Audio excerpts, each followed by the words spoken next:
நம்ம ஒவ்வொருத்தருமே சரி நம்மளை அழகாகவும் நீட்டாகவும் நம்ம ஸ்கின்னை கேர் எடுத்து நீட்டாக வச்சுக்கணும், அழகாக வச்சுக்கணும், க்ளோவாக வச்சுக்கணும், ஸ்ட்ரென்த்தாக வச்சுக்கணும் இப்படி சொல்லிட்டு நினச்சிட்டு இருப்போம். பட் நம்ம அதுக்கான எந்த ஸ்டெப் எடுக்க மாட்டோம். ஏன்னா நம்மளுக்கு தெரியாது எங்கேருந்து ஸ்டார்ட் பண்ணணும், என்ன பண்ணணும், இதெல்லாம் பண்ணால் நல்லதா, இதெல்லாம் பண்ணால் கெட்டதா ஸ்கின்னு சொல்லிட்டு நம்ம யாருக்குமே எதுவும் தெரியாது. அதுவும் இல்லாமல் மணி அதிகமாக செலவு பண்ணணும், இந்த க்ரீம் வாங்கணும், அந்த க்ரீம் வாங்கணும், அந்த சோப்பு வாங்கணும், அதை தான் யூஸ் பண்ணணும் அப்படின்னு சொல்லிட்டு நினச்சிட்டு இருப்போம். பட் மணியை தாண்டி மணி இல்லாமலே நம்ம நிறைய பண்ணலாம் நம்ம ஸ்கின்னை ஒழுங்காக பார்த்துக்கிறது. அதுக்கு ஒரு 7 டிப்ஸ் எடுத்து வச்சுருக்கேன். அது இல்லாமல் என்னோடய போனஸ் டிப்ஸும் ஒன்று இருக்குது. முடிஞ்ச அளவுக்கு வீடியோ ஸ்கிப் பண்ணாதீங்க. ஏன்னா நீங்கள் ஸ்கிப் பண்ணிங்கன்னா ஒரு வேல்யூபிளான பாயிண்ட் இழக்கலாம். இல்லை ஒரு எதனா ஒரு சின்ன டிப்ஸ் நான் சொல்லியிருப்பேன், அதை இழக்கலாம். ஸோ முடிஞ்ச அளவுக்கு வீடியோ ஸ்கிப் பண்ணாமல் பாருங்கள். அவ்வளோதான் வீடியோ இன்ட்ரோ. ஓகே, வீடியோக்குள்ளே போகலாம். வீடியோக்குள்ளே போக முடியும் இது மாதிரி நிறைய வீடியோ போட்டிருக்கேன். டைம் இருந்தால் செக் பண்ணி பாருங்கள். மேலே ஐ பட்டன் லிங்க் கொடுக்குறேன், கீழே டிஸ்கிரிப்ஷன் லிங்க் கொடுக்குறேன். டைம் இருந்தால் அதுவும் இன்ஃபர்மேட்டிவான வீடியோ தான். டைம் இருந்தால் செக் பண்ணி பாருங்கள். ஓகே, வீடியோக்குள்ளே போகலாம். 7th one, get enough sleep. இப்போ இருக்கிற கரண்ட் ஜென்ரேஷன் நம்ம எல்லாருமே மொபைல் அடிக்ட் ஆகிட்டோம். என்னையும் சேர்த்து தான் சொல்கிறேன். நானும் ஒரு காலத்தில் மொபைல் அடிக்டாக தான் இருந்தேன். நைட்டில் மொபைல் யூஸ் பண்ணிவிட்டு டேவாக நைட்டான்னு தெரியாமல், அதுவும் கொரோனா டைம்லாம் நம்ம எல்லாருமே மேக்ஸிமம் அதை தான் பண்ணியிருந்தோம். டே நைட்டு தெரியாமல் மொபைல் யூஸ் பண்ணிவிட்டு, ஏன்னா அதிலே தான் இருக்கும் நம்மளுக்கு என்டர்டைன்மெண்ட், ஒரே பர்பஸ் மொபைல் தான். ஸோ அப்போ ஆரம்பித்த அந்த அடிக்ட் நம்மளுக்கு இன்னும் விடலை. மேக்ஸிமம் நைட்டில் மொபைல் யூஸ் பண்ணுவோம், தூங்க மாட்டோம், மார்னிங் டைமில் அதிகமாக தூங்குவோம். ஸோ அந்த தப்பு பண்ணாதீங்க. முடிஞ்ச அளவுக்கு போதுமான அளவு தூங்குங்க. உங்களுக்கும், உங்கள் பாடிக்கு, உங்கள் மைண்டுக்கு, உங்கள் ஐக்கு, எவ்ரிதிங் நீடு குட் ஸ்லீப். நம்ம டேவை ஸ்டார்ட் பண்ணுறதுக்கு நல்ல தூக்கம் இருந்தால் தான் நம்ம டேவை ஒழுங்காக ஸ்டார்ட் பண்ண முடியும். முடிஞ்ச அளவுக்கு 7 to 9 ஹவர்ஸ் ஒழுங்காக தூங்குங்க. மினிமம் 8 ஹவர்ஸாக தூங்குங்க. ஏன்னா அது ரொம்ப நல்லது பாடிக்கு. நீங்கள் டே ஃபுல்லாக ஆக்டிவாக இருக்குன்னா மினிமம் 8 to 9 ஹவர்ஸ் தூங்கி தான் ஆகணும். நீங்கள் ஒழுங்காக தூங்கலைன்னா உங்களுக்கே தெரியாமல் உங்கள் ஸ்கின்னை டேமேஜ் பண்ணுறீங்க, உங்கள் ஹெல்த்தை டேமேஜ் பண்ணுறீங்க, நிறைய விஷயத்தில் டேமேஜ் ஆகும். 6th one, avoid smoke and alcohol. Smoke பண்ணாலே நம்ம ஸ்கின்னு நம்மளுக்கு தெரியாமல் டேமேஜ் ஆகும். ஒரு சில ஆல்கஹால்லாம் வந்து பார்த்திங்கன்னா நம்ம ஸ்கின் டேமேஜ் பண்ணுறதுக்கே இருக்குது. நம்ம பாடியை டேமேஜ் பண்ணும், நம்மளோட மைண்டு டேமேஜ் பண்ணும். முடிஞ்சளவுக்கு ஆல்கஹால், ஸ்மோக் எல்லாத்தையும் அவாய்ட் பண்ண பாருங்கள். இப்போலேருந்து கொஞ்சம் கொஞ்சமாக விட ட்ரை பண்ணுங்கள். ஏன்னா அது ரெண்டுமே not good for health and not good for society. முடிஞ்ச அளவுக்கு அது ரெண்டுத்தையுமே தவிர்க்க பாருங்கள். உடனேலாம் நம்ம யாரும் தவிர்க்க முடியாது. கொஞ்சம் கொஞ்சமாக, இன்றைக்கி கொஞ்சம், நாளைக்கு கொஞ்சம், கொஞ்சம் கொஞ்சமாக தவிர்க்கலாம். ஃப்யூச்சரில் நிறைய டேமேஜ் ஏற்படுத்தும், நிறைய விஷயத்தில் டேமேஜ் ஏற்படுத்தும், ஸ்கின்னு டேமேஜ் பண்ணும். ஸோ அதையும் தெரிஞ்சுங்க. 5th ஒன், ட்ரிங்க் மோர் வாட்டர். சம்மர் வந்தாச்சு, இதுக்கப்புறம் நம்ம எல்லாருமே மேக்ஸிமம் முடிஞ்ச அளவுக்கு அதிகமான தண்ணி குடிக்க ட்ரை பண்ணுங்கள். மினிமம் 3 லிட்டராச்சும் குடிக்கணும். நம்ம 3 லிட்டர் குடித்தா தான் நம்ம பாடி ஹைட்ரேட்டாக இருக்கும், நம்ம பார்ட்ஸ் எல்லாமே ஒழுங்காக வேலை செய்யும். நம்ம அது கம்மியாக குடித்தோன்னா நம்ம பாடி டீஹைட்ரேட் ஆகிடும். நம்மளுக்கே தெரியாமல் நம்ம நிறைய டயர்டாக ஃபீல் பண்ணுவோம், சோர்வாகும், ஹெட்டேக் வரும், நம்ம பாடி ஒரு மாதிரி போராக லேசியாக இருக்கும். ஸோ முடிஞ்ச அளவுக்கு மினிமம் 3 லிட்டராச்சு குடிங்க. அதுவும் சம்மரில் அதை விட அதிகமாகவும் தேவைப்படும்.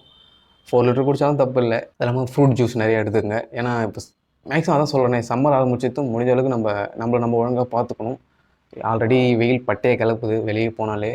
ஸோ முடிஞ்ச அளவுக்கு நம்ம தான் பார்த்துக்கணும். நம்ம யாருக்குமே தெரியல, வாட்டர் தானே சொல்லிட்டு நினச்சிருக்கோம். வாட்டரில் அவ்வளோ பெனிஃபிட் இருக்குது. நிறைய விஷயத்துக்கு வாட்டர் நம்மளுக்கு ஹெல்ப் பண்ணும்.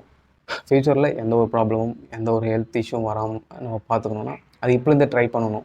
இப்போலேருந்தே அதுக்கு டே பை டே நம்ம திணி போட்டால் தான் ஃப்யூச்சரில் ஓரளவுக்கு முடிஞ்ச அளவுக்கு நல்லா இருக்க முடியும். 4th one, wear sunscreen. அதுவும் சம்மர் டேஸ் ஆரம்பிச்சாச்சு. முடிஞ்ச அளவுக்கு நம்ம ஸ்கின்னை ஒழுங்காக பார்த்துக்கணுன்னா சன்ஸ்க்ரீன் போட்டு தான் ஆகணும். அது நிறைய வழியில் இருக்குது. உங்களுக்கு எது பெஸ்ட்டோ நீங்கள் சர்ச் பண்ணி பாருங்கள், உங்களுக்கு நிறைய தெரிய வரும். அதுலேருந்து எதனா ஒன்று சூஸ் பண்ணுங்கள். வெளியே போக சொல்ல மட்டும் அதிகமாக யூஸ் பண்ணுங்கள். இப்போ நம்ம வீட்டில் இருக்கோம், இல்லை ஆஃபீஸில் இருக்கோம், முடிஞ்ச அளவுக்கு அதை யூஸ் பண்ணாதீங்க. 1 hour, 1.5 hour, 2 hour அந்த மாதிரி நான் வெளியே போக போகிறேன், வெயிலில் சுற்ற போகிறேன்னா அப்போ மட்டும் சன்ஸ்க்ரீன் யூஸ் பண்ணுங்கள். இப்போ வீட்டில் இருக்கிற சில பேர் சன்ஸ்க்ரீன் போட்டு சுற்றுவாங்க. அது எனக்கு தெரிஞ்சு தேவையில்லைன்னு தான் சொல்லுவேன். வெளியே சன்லைட்டில் போகிறீங்கன்னா ஓகே சன்ஸ்க்ரீன் யூஸ் பண்ணுங்கள். மற்றபடி அதை முடிஞ்ச அளவுக்கு அவாய்ட் பண்ணுங்கள். அவ்வளோதான் சொல்லுவேன். 3rd one, don't use chemical soap. நானும் ஒரு காலத்தில் சோப்பு தான் அதிகமாக யூஸ் பண்ணேன். அது என்ன சோப்புலாம் தெரியாது, இந்த சோப்பு அந்த சோப்புன்னு சொல்லிட்டு எல்லா சோப்பையும் யூஸ் பண்ணுவேன். அப்போ தெரியாதுல்ல நம்ம எல்லாருக்குமே. சோப்பு போடுறோம், மூஞ்சி கழுவுறோம், குளிக்கிறோம், பாடியை க்ளீன் பண்ணுறோம். ஸோ அப்படி சொல்லிட்டு தான் நான் நினச்சிட்டு இருந்தேன். பட் சோப்பை பார்த்து இதில் இவ்வளோ கெமிக்கல் இருக்குது, இதில் இவ்வளோ இல்லை, இது நேச்சுரல் இல்லை அப்படிலாம் நம்மளுக்கு யாருக்குமே தெரியாது. காசு கொடுக்குறோம், இந்த சோப்பு எனக்கு பிடிக்கும். என்னோட மென்டாலிட்டி எப்படி இருந்ததுன்னா, இந்த சோப்பு ஸ்மெல் நல்லா இருக்குது, இந்த சோப்பு போட்டோடனே எனக்கு பிரைட் கிடைக்கிது சொல்லிட்டு நான் அந்த சோப்பெலாம் வாங்கி போட்டு அமைச்சேன். நிறைய சோப்பு யூஸ் பண்ணேன் நான். இதெல்லாம் சொல்ல விரும்பல. நிறைய சோப்பு நான் யூஸ் பண்ணேன் என்னோடய ஸ்கூல் டேஸில், காலேஜ் டேஸில்.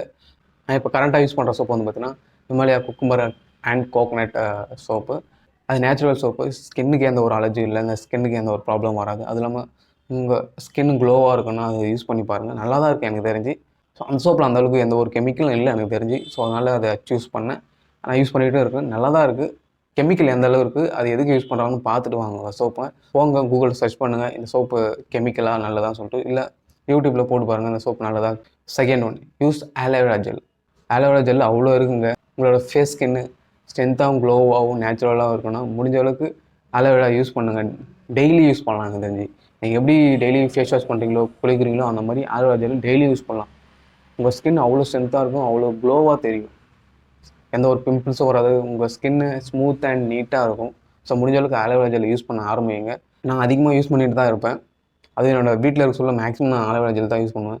வெளியே போனாலும் சரி ஆலோவேரா ஜெல்லு, வீட்டில் இருந்தாலும் ஆலோவேரா ஜெல்லு. எங்கள் வீட்டில் இருக்குது ஸோ ஆலோவேரா செடி. ஸோ அதுலேருந்து நான் பிரித்து நேச்சுரலாக அப்ளை பண்ணுவேன். நான் ஃபர்ஸ்ட் ஒன், பிஃபோர் பாத் அப்ளை கோகோனட் ஆயில். இது நிறையா வாட்டி டே டு டே லைஃப்பில் நான் பண்ணேன். அப்போலாம் நான் டெய்லி ரெகுலராக பண்ணியிருந்தேன். இப்போலாம் வீக்லி ஒன்ஸ் டூஸ் தான் பண்ணுறேன். குளிக்க போகிறதுக்கு முன்னாடி ஒரு 10 to 15 மினிட்ஸ் அப்ளை பண்ணிவிட்டு அதை மசாஜ் பண்ணி பாருங்கள். உங்கள் ஸ்கின்னு அவ்வளோ நேச்சுரலாக இருக்கும், அவ்வளோ ஸ்ட்ரென்த்தாக இருக்கும். நம்ம எல்லாருமே சரி கேரளாவில் இருக்கலாம், அப்படி எப்படி அவ்வளோ வெள்ளையாக இருக்காங்க, எப்படி உமன்ஸும் சரி மென்ஸும் சரி அவ்வளோ க்ளோவாக இருக்காங்க, அவ்வளோ ஸ்கின்னு நேச்சுரலாக இருக்குன்னு சொல்லிட்டு நம்ம திங்க் பண்ணுவோம். ஏன்னா அவங்க மேக்ஸிமம் யூஸ் பண்ணுறது எல்லாமே கோகோனட் ஆயில் தான். சமையலில் இருந்து எல்லாத்துலேயுமே அவங்க கோகோனட் ஆயில் இன்க்ளூட் பண்ணுவாங்க. நம்ம எல்லாருமே சரி palm oil, sunflower oil, other oils use பண்ணுவோம். பட் அவங்க மேக்ஸிமம் எல்லாருமே யூஸ் பண்ணுறது பார்த்தீங்கன்னா கோகோனட் ஆயில் தான் யூஸ் பண்ணுவாங்க. அதனால தான் அவங்க நேச்சுரலாக க்ளோ ஸ்கின் இருக்குது, ஸ்ட்ரென்த் ஸ்கின் இருக்குது, கிளியர் ஸ்கின் இருக்குது. ஓகேவா? உங்களுக்கு தெரிஞ்ச கேரளா ஃப்ரெண்ட் யாருன்னா நீங்கள் வேணால் கேட்டு பாருங்கள். மேக்ஸிமம் அவங்க தேங்காய் எண்ணெய் தான் யூஸ் பண்ணுவாங்க எந்த ஒரு விஷயம், எந்த ஒரு சமையல்லையும் சரி எதுலேயுமே சரி. அதனால தான் அவங்க எல்லாருமே க்ளோவாக நல்லா நேச்சுரலாக இருக்கும் ஸ்கின். ஓகே, அவ்வளோதான் வீடியோ. போனஸ் டிப்ஸ் அது வந்து பார்த்திங்கன்னா நம்ம என்ன சாப்பிட்றோமோ அது ரொம்ப முக்கியம். பப்பாயா சாப்பிடுங்க, மில்க் குடிங்க, ஹனி இருந்தால் ஹனி சாப்பிடுங்க டெய்லி. அதெல்லாம் நம்மளுக்கே தெரியாமல் நம்ம ஸ்கின்னை நேச்சுரலாகவும் ஸ்ட்ரென்த்தாகவும் க்ளோவாகவும் வச்சுருக்கோம். ஸோ பப்பாயை டெய்லி சாப்பிட்லாம், அது அந்தளவுக்கு செலவாகாது. அப்புறம் வந்து பார்த்திங்கன்னா மில்க் டெய்லியும் குடிப்போம். பட் முடிஞ்சளவுக்கு நைட்டில் குடிங்க மில்க்கு. குடிச்சிட்டு பாருன்னா இன்னும் நல்லாயிருக்கும் உங்கள் ஸ்கின். உங்களுக்கு தெரிஞ்ச என்ன ஒரு டிப்ஸோ ஒரு ட்ரிக்கோ இருந்ததுன்னா கீழே கமெண்ட் பண்ணுங்கள், நான் தெரிஞ்சுக்கிறேன். அவ்வளோதான். அடுத்த வீடியோ பார்க்குறேன். உங்களில் ஒருவன் உங்கள் நண்பன் ரவின். பாய். நல்லாவும் ஒவ்வொருத்தருமே சரி நம்ம ஒவ்வொருத்தருமே சரி நம்ம